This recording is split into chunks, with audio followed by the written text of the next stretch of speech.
Sir Congress party. ఎట్లా approach అయ్యారు YSR Congress party? ఎప్పుడు మొట్టమొదటి నుంచి పార్టీలోనే పార్టీ ఉన్నాను. ఎస్టాబ్లిష్ నుంచి? ఎస్.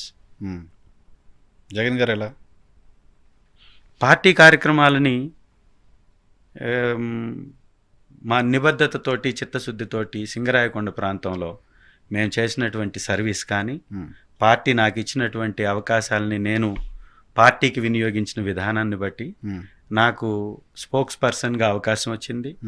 రాష్ట్ర వ్యాప్తంగా రాష్ట్ర స్థాయిలో ఉన్నటువంటి మాధ్యమాల ద్వారా మా పథకాలని నేను ప్రజలకి వివరించినటువంటి విధానాన్ని బట్టి నాకు ఒక గుర్తింపు వచ్చింది.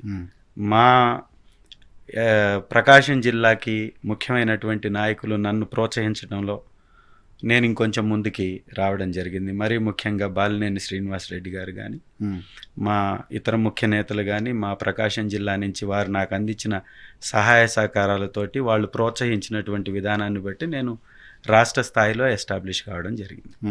కొండెపి కాన్స్టిట్యున్సీ కదా మీది? ఎస్.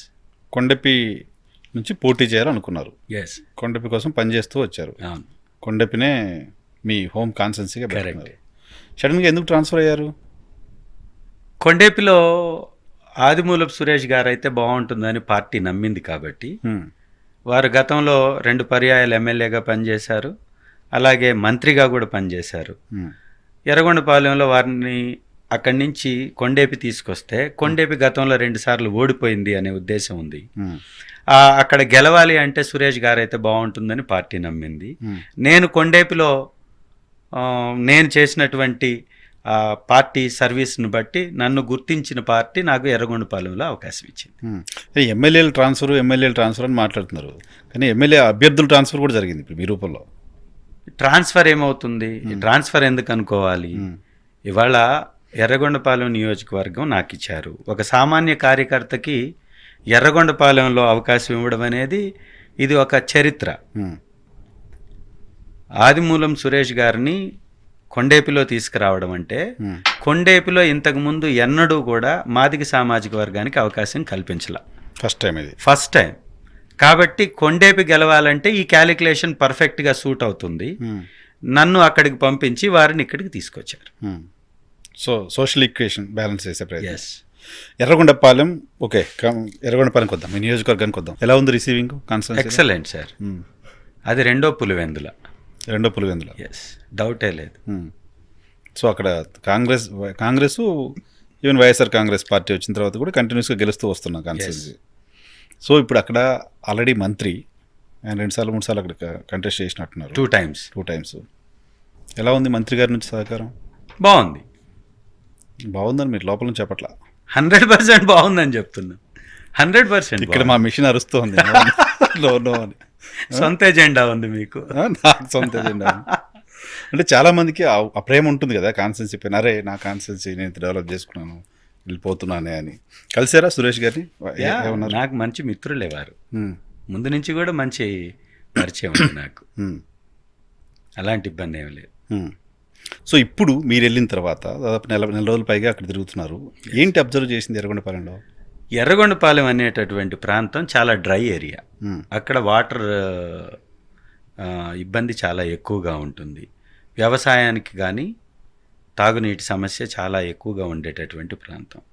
గతంలో 100 సంవత్సరాలు పరిపాలించిన ఏ ప్రభుత్వాలు కూడా అక్కడ ఆ ప్రాబ్లంని శాశ్వత పరిష్కారం కనుగొనలేదు. ఆ ప్రాబ్లంకి ఆ సమస్య అలాగే కొనసాగుతుంటే మా ప్రభుత్వం వచ్చిన తర్వాత వెలుగొండ ప్రాజెక్ట్ని కంప్లీట్ చేశాం. త్వరలో అది జాతికి అంకితం ఇవ్వబోతున్నాం. నా అదృష్టం ఏంటంటే ఎర్రగొండపాలెం గడ్డకి నేను ప్రాతినిధ్యం వస్తున్నటువంటి ప్రాంతానికి గౌరవ ముఖ్యమంత్రి గారు వచ్చి ఆ వెలుగొండ అనే ప్రాజెక్టుని జాతికి అంకితం చేయబోతున్నారు అతి త్వరలో. అది నా పూర్వజన్మ సుకృతంగా భావిస్తుంది. వెలిగొండ అంటే రాష్ట్ర రాజకీయాల్లో చాలా సందర్భాల్లో వింటూ ఉంటాం, వెలిగొండ. సో ఇప్పుడు అది ఫుల్ఫిల్ అవుతోంది. Yes sir.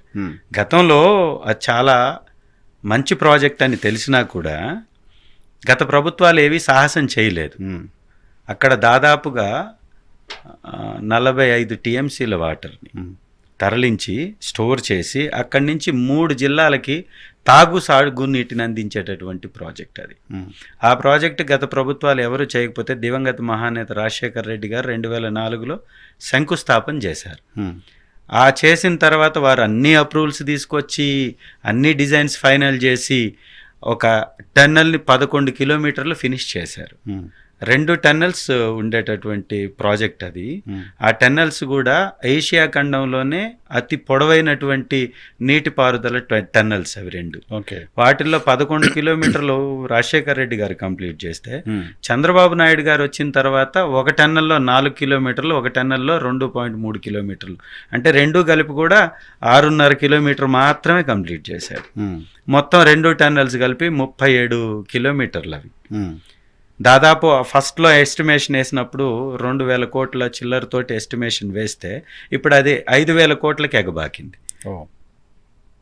మా ప్రభుత్వం వచ్చిన తర్వాత గౌరవ ముఖ్యమంత్రి వర్యులు దాని మీద ఇంట్రెస్ట్ చూపించడం వలన ఆ ప్రాజెక్ట్ కంప్లీట్ అయింది. మొత్తం 37 కిలోమీటర్ల టన్నల్ వర్క్ కంప్లీట్ అయిపోయింది. ప్రాజెక్టు జాతికి అంకితం చేయడానికి సిద్ధంగా ఉంది. ఈ నెలలో ముహూర్తం దానికి ఖరారైంది. అయితే అది ఫైనల్ డేట్ రావాల్సినటువంటి అవసరం ఉంది. మనం రీసెంట్గా 25 నుంచి 24 మధ్యలో ఉంటుందని ఉజ్జాయింపుగా చెప్పారు. బట్ అదేదో కొంచెం పోస్ట్పోన్ అయినట్టుగా కూడా తెలుస్తుంది. కానీ ఖచ్చితంగా బిఫోర్ ఎలక్షన్స్ మాత్రం టన్నల్ ఓపెన్ అవుతుంది, ప్రాజెక్ట్ ఓపెన్. వలిగొండ ఓకే. ఇంకా మిగతా సమస్యలు ఏమున్నాయి? వాటర్కి సంబంధించిన సమస్య ఈ వలిగొండతో అయిపోతుందా పూర్తిగా? 100% వెలిగొండలో వాటర్ వచ్చి వెలిగొండ ప్రాజెక్ట్ కానీ వాటర్ ఇవ్వడం మొదలు పెడితే ఎర్రగొండపాలెంలో 3.5 లక్షల ఎకరాలకి సాగునీరు అందుతుంది. ఆ చుట్టుపక్కల ఉన్నటువంటి జిల్లాలకి 15,30,000 మందికి తాగునీరు వచ్చేటటువంటి ప్రాజెక్ట్ ఆ ప్రాజెక్ట్ రావడం వలన అక్కడ భూములకి రెక్కలు రావడంతో పాటు మంచి పంటలు పండేటటువంటి ప్రాంతంగా ఆ ప్రాంతం ఉంది. చాలా విస్తీర్ణం కలిగినటువంటి కాన్స్టిట్యున్సీ అది. అతి పెద్ద విస్తీర్ణం కలిగిన కాన్స్టిట్యున్సీ ప్రకాశం జిల్లాలో మా కాన్స్టిట్యున్సీ. కొన్ని చోట్ల మీ కాన్స్టిట్యున్సీలో మిమ్మల్ని అడ్డుకోవడం లాంటివి కనపడుతున్నాయి. అదంతా మంచినీటికి సంబంధించింది. వారు అనేది ఏంటంటే ప్రభుత్వం చెల్లించాల్సినటువంటి బిల్లులు అతి త్వరగా చెల్లించమని వారు అడుగుతున్నారు. నేను ఎప్పుడైతే అక్కడ ఇన్ఛార్జిగా నియమితులయ్యానో ఇమీడియట్గా వితిన్ 4 డేస్లోనే ఆ సమస్యను గుర్తించాను. దాన్ని గౌరవ ముఖ్యమంత్రి కార్యాలయంకి తీసుకెళ్లాను. దానికి సంబంధించిన టోకెన్స్ అవన్నీ కొట్టించి వాటిని ఫైనాన్షియల్ అప్రూవల్కి ఆల్రెడీ పెట్టడం జరిగింది. గతంలో ఇచ్చినటువంటి బిల్స్ 2 నెలల క్రితం 80 కోట్లు చెల్లించడం జరిగింది. ఆ తర్వాత ఇవ్వాల్సింది గత సంవత్సరంలో తోలినటువంటి బిల్స్ కొంత ఇవ్వాలి. అది ప్రభుత్వం ఇవ్వడానికి సిద్ధంగా ఉంది. అయితే ఈ ట్యాంకర్లు తోలడంలో కొన్ని అవకతవకలు జరిగినాయి అనే ఉద్దేశంతో ప్రభుత్వం నుంచి ఒక ఉత్తర్వులు జారీ చేయబడ్డాయి రీసెంట్గా. ఈ ట్యాంకర్లు తోలడం అనేది ఆపేయండి అని యాప్ని ఆపివేయడం జరిగింది. దానికి కారణం ఏంటంటే యాప్ పనిచేస్తున్నప్పటికీ ట్యాంకర్లు తోని వాళ్ళు యాప్లో అప్లోడ్ చేయట్లేదని, యాప్లో అప్లోడ్ చేయకుండా ట్యాంకర్ల సంఖ్య ఎక్కువ పెట్టి రాసి పంపిస్తున్నారు, ఎంబుక్స్ చేస్తున్నారని కొన్ని టెక్నికల్ అంశాలతోటి ముడిపడినటువంటి విషయం మీద యాప్ను ఆపడం జరిగింది. దానికి ప్రజలకి తాగునీటి సమస్య ఏర్పడ్డది.